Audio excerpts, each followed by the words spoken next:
cita-cita saya. Maka dari itu, saya senantiasa mengembangkan potensi yang ada di diri saya untuk menjadi guru yang lebih profesional. Assalamualaikum warahmatullahi wabarakatuh. Perkenalkan, saya Lailin Afida. Saat ini saya menjadi pengajar di SMKS Mandiri yang bertempat di Kecamatan Bandar Sri Bawono, Kabupaten Lampung Timur, Provinsi Lampung. Saya merupakan mahasiswa PPG Daljab kategori 1 Angkatan 2 tahun 2023 di Universitas Sriwijaya. Hari ini pada tanggal 3 Desember tahun 2023, saya akan mengambil video pembelajaran untuk kebutuhan uji kinerja atau UKIN di kelas 11 mata pelajaran PPKN materi faktor pendorong dan penghambat persatuan dan kesatuan bangsa. Wassalamualaikum warahmatullahi wabarakatuh.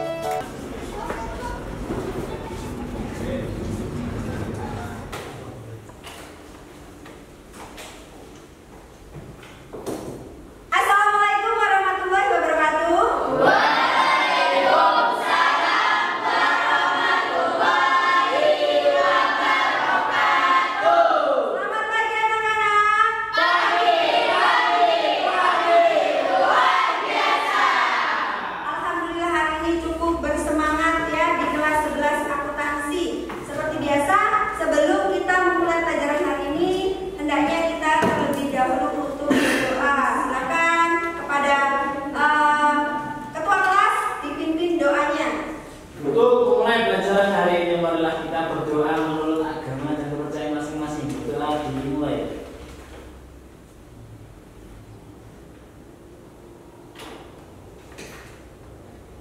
Berdoa selesai.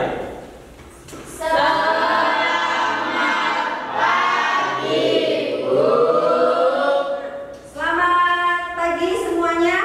Dan sebelum kita mulai pelajaran hari ini, saya akan mengecek kehadiran kalian terlebih dahulu ya, untuk kelas 11 akuntansi. Yang pertama, Aditya Pranata, Rafli Ramadhani, Septiani, Sinta Aprilia, Siska Aprilia, Vera Fadianti, Zeni Setiawati. Alhamdulillah hari ini hadir semua ya.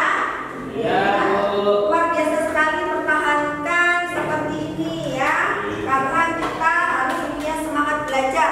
Nah, sebelum memulai pelajaran hari ini, kalian sebagai generasi penerus bangsa, kita sebagai warga negara Indonesia, kita harus mempunyai rasa nasionalisme. Apa itu rasa nasionalisme? Ada yang tahu? Ada yang tahu rasa nasionalisme itu apa? Nah, rasa nasionalisme itu adalah rasa cinta tanah air. Berat untuk menjawab ya. Jadi sikap untuk mencintai tanah air, yaitu tanah air Indonesia. Kita sebagai warga negara Indonesia wajib menanamkan sikap nasionalisme kita terhadap negara kita. Rasa cinta tanah air itu penting adanya untuk mencintai negara kita, yaitu negara Indonesia. Nah, tuh selanjutnya, sebelum kita memulai materi pada hari ini, nah Ibu sekarang tanya kepada kalian, ada yang masih ingat tidak minggu kemarin kita membahas tentang apa? Coba yang ingat angkat tangan, yang tahu angkat tangan. Saya Ya. persatuan dan kesatuan bangsa. Nah, membahas tentang makna persatuan dan kesatuan bangsa. Betul sekali, tepuk tangan yang luar biasa. Nah, minggu kemarin kita membahas tentang makna persatuan dan kesatuan bangsa. Terus selanjutnya, apakah ada yang masih ingat?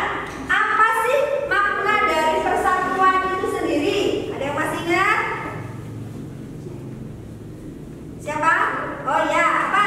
Persatuan Indonesia adalah persatuan bangsa yang tinggal di wilayah negara Indonesia, didorong untuk mencapai kehidupan yang bebas dalam negara yang merdeka dan berdaulat. Luar biasa sekali jawabannya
Kesatuan Republik Indonesia. Nah, itu adalah 3 tujuan pembelajaran kita hari ini. Paham sampai di sini? Paham, Bu. Oke, kita lanjutkan. Nah,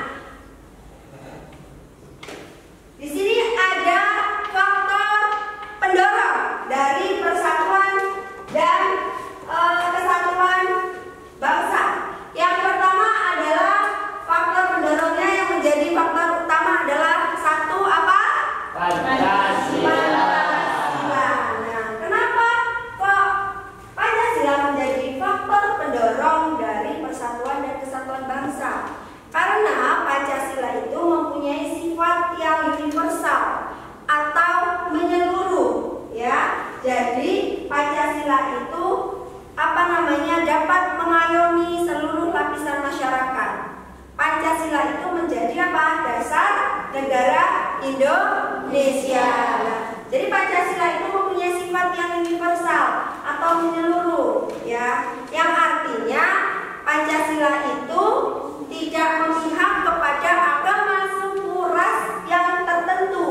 Tetapi Pancasila itu mengayomi semua agama, suku, ras, budaya, ya. Kita bayangkan kalau dasar negara kita bukan Pancasila, dengan masyarakat Indonesia yang majemuk atau yang berbeda-beda, ya. Jadi adanya perpecahan di mana-mana, ya.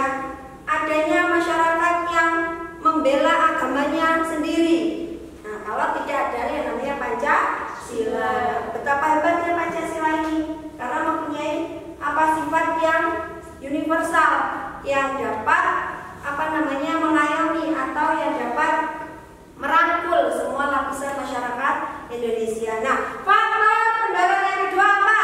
Sumpah Pemuda. Nah, Sumpah Pemuda. Ada yang tahu isi dari Sumpah Pemuda itu apa? Ada yang tahu tidak? Oh iya, apa isi dari Sumpah Pemuda? Yang pertama, kami putra dan putri Indonesia mengaku bertumpah darah satu tanah air Indonesia. Yang kedua, kami putra dan putri Indonesia mengaku berbangsa satu bangsa Indonesia. Yang ketiga, kami putra dan putri Indonesia menjunjung bahasa persatuan bahasa Indonesia. Betul sekali, tepuk tangan. Nah, kalau tadi faktor pendorong dan penghambat, sekarang adalah perilaku yang menunjukkan atau mencerminkan perwujudan persatuan dan kesatuan. Yang pertama adalah di lingkungan keluarga, ya. Coba ini perhatikan, ya, diperhatikan di sini perilaku apa sih yang mencerminkan perwujudan persatuan dan kesatuan bangsa? Bukan hanya di sekolah, tapi juga di keluarga kalian, di keluarga kita, ya. Yang pertama ada saling mencintai sesama anggota keluarga. Kalian punya bapak ibu kan? Kalian punya, ya. Kalian saling mencintai dan menghargai anggota kalian, anggota keluarga kan? Nah, itu adalah sikap yang pertama. Yang kedua, mengakui keberadaan dan fungsi-fungsi tiap anggota keluarga. Nah, mengakui keberadaan, terus tahu fungsinya, tahu tugasnya di dalam anggota keluarga. Kalau biasanya perempuan ya nyapu, ya beres-beres rumah, yang laki-laki ikut juga membantu bapaknya pekerjaan, misalkan di rumah mempunyai tugas apa, nah saling membantu, ya. Yang ketiga, mengembangkan sikap tenggang rasa dan empatira, ya. Jadi sikap tenggang rasa itu saling menghargai sama, ya. Yang keempat, tidak memaksakan kehendak orang lain, dan yang kelima adanya keterbukaan anggota keluarga, saling terbuka. Kalau ada masalah di sekolah, ceritakan kepada orang tuanya, bukan hanya diam aja, tahu-tahu ada surat panggilan ke rumah.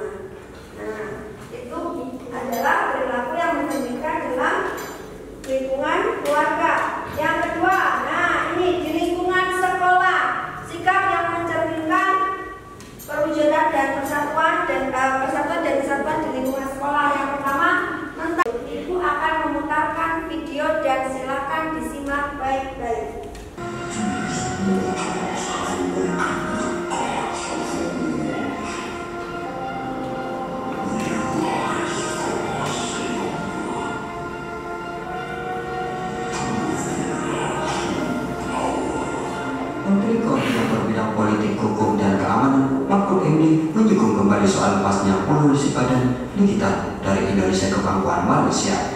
Mahfud menyebut permasalahan Pulau Sipadan dan Likitan sama sekali tak ada kaitannya dengan pertahanan negara. Mahfud menjelaskan permasalahan lepasnya dua pulau yang berada di Selat Makassar tersebut sebatas sejarah dan yuridis. Kadang-kadang kita selalu mengeluh Indonesia ini tidak mampu menjaga kedaulatan kita sampai kehilangan Pulau Sipadan dan Pulau kita. Saya kira kehilangan Sipadan dan Likitan itu soal historik saja, soal yuridis, bukan soal pertahanan, kata Mahfud MD. Diketahui sengketa Sipadan dan Likitan adalah persengketaan Indonesia dan Malaysia. Di situ kalian akan ibu bagi kelompok, ya. Ibu akan bagi kelompok. Nah, ini adalah pembagian kelompoknya, ya. Jadi silahkan kalian lihat, ya. Ada kelompok 1, itu ada Anissa Rama, Diva Amelia, Dede Satya, Ahmad Danu, dan Nita Purnamasari. Kelompok 2 sudah paham ya? Dan bisa dilihat ya kelompoknya. Nah, silakan sekarang kalian gabung ke kelompoknya masing-masing. Ayo.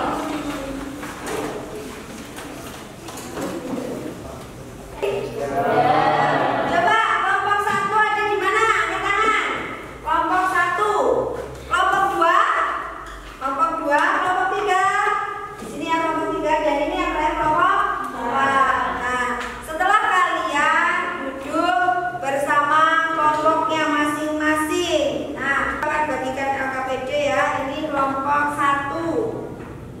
Ini kelompok 2. Kelompok 3. Dan yang terakhir adalah kelompok 4. Nah, silahkan dibuka LKPD-nya ya. Di situ sudah ada lembar kerjanya ya. Terus bukan hanya soalnya atau bukan hanya lembar kerjanya. Di situ sudah ada bacaan atau materi tentang video yang ibu tayangkan tadi di depan ya. Di situ apa judulnya? Apa judul materi di situ? Tentang apa bacaannya? Tentang kasus Pulau Sipadan dan Likitan. Nah, di situ sudah ada bacaannya ya. Nah, terus apa yang akan kalian lakukan secara berdiskusi dengan kelompok masing-masing? Nah, yang pertama adalah memecahkan masalah terkait kasus Pulau Sipadan dan Likitan. Jadi kalau kalian tadi kok lupa-lupa ingat, di situ sudah ada bacaannya ya, sudah ada materi terkait video penayangan kasus Pulau Sipadan dan Likitan ya. Jadi persoalan yang akan dipecahkan yang pertama adalah coba kalian uraikan kronologi terjadinya persengketaan ya Pulau Sipadan dan Likitan. Yang kedua, apakah persengketaan tersebut dapat mengancam keutuhan wilayah NKRI? Yang ketiga, apa saja yang dilakukan pemerintah dalam menghadapi persengketaan tersebut? Yang keempat, apa penyebab lepasnya Pulau Sipadan dan Likitan ke tangan Malaysia? Dan yang terakhir adalah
pertama, kronologi terjadinya persengketaan kasus Pulau Sipadan dan Ligitan berlangsung selama 33 tahun, yakni 1969 hingga 2002. Akar sejarah sengketa batas wilayah antara Indonesia dan Malaysia di daerah Pulau Sipadan dan Ligitan bermula dari ketidakjelasan garis perbatasan yang dibuat oleh Belanda dan Inggris.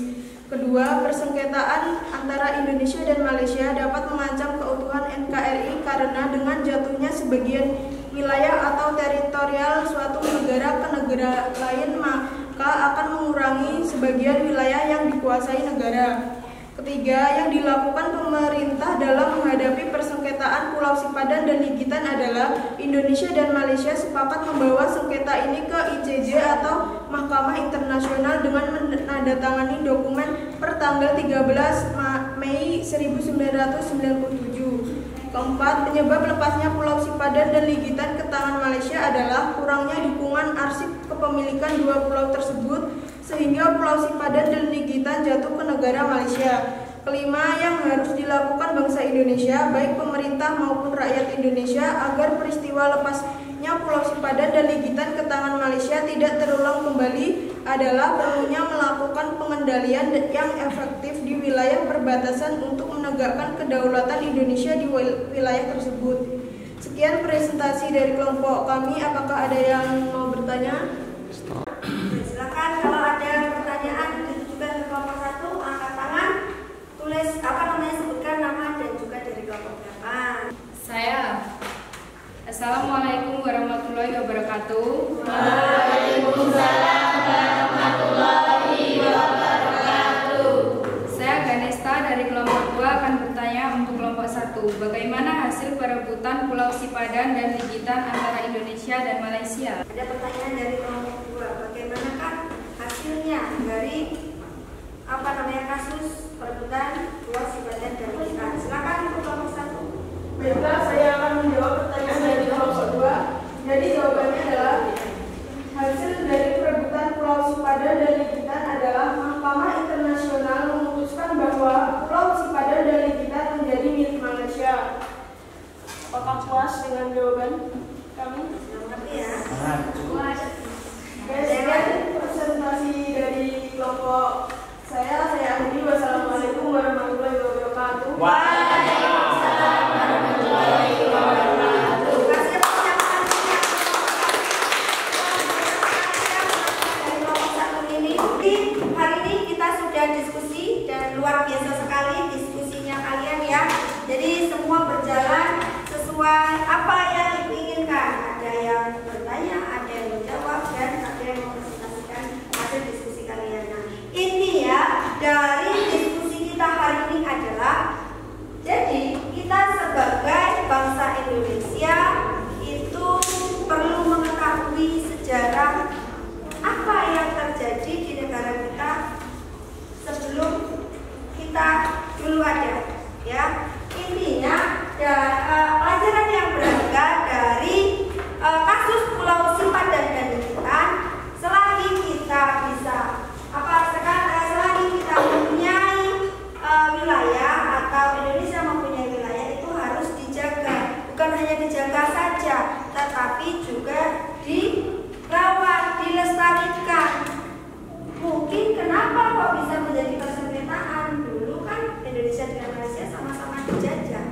Nah, karena Indonesia itu mempunyai pulau yang banyak, wilayahnya luas, makanya di situ mungkin Pulau Sipadan dan Ligitan itu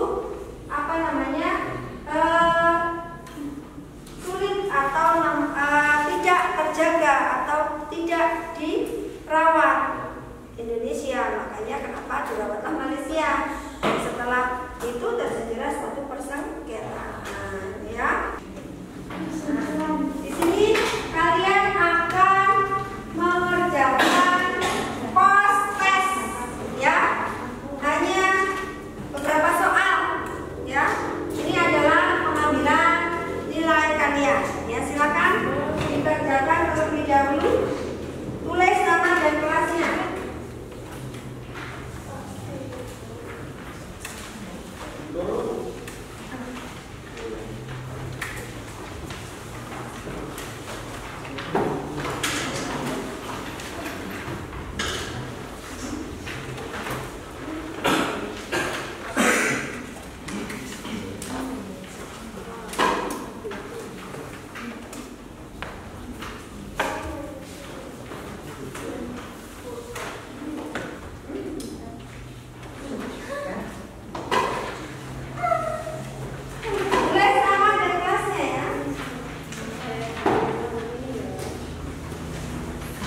Ya,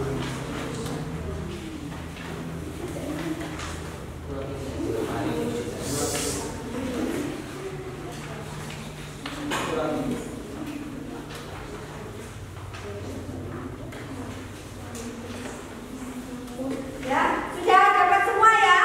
Dapat tugasnya. Silakan tulis nama dan kelas, setelah itu dikerjakan. Ya, waktunya 5 menit.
Tepuk tangan yang paling materi berikutnya atau materi pertemuan berikutnya yang akan kita bahas di minggu depan itu adalah keunggulan Negara Kesatuan Republik Indonesia. Jadi nanti silakan cari-cari atau searching ya materi yang berhubungan dengan keunggulan Negara Kesatuan Republik Indonesia yang akan kita bahas di minggu depan atau di pertemuan berikutnya. Paham ya? Silakan kita akan menutup pembelajaran kita hari ini dengan berdoa. Dipimpin firman. Untuk menutup pelajaran hari ini, marilah kita berdoa menurut agama dan kepercayaan masing-masing. Berdoa dimulai.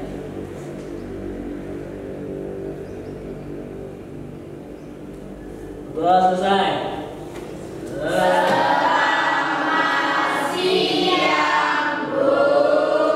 Selamat siang. Kalau kurang dan lebihnya Ibu mohon maaf. Ibu akhiri. Wabillahi taufiq wal hidayah. Wassalamualaikum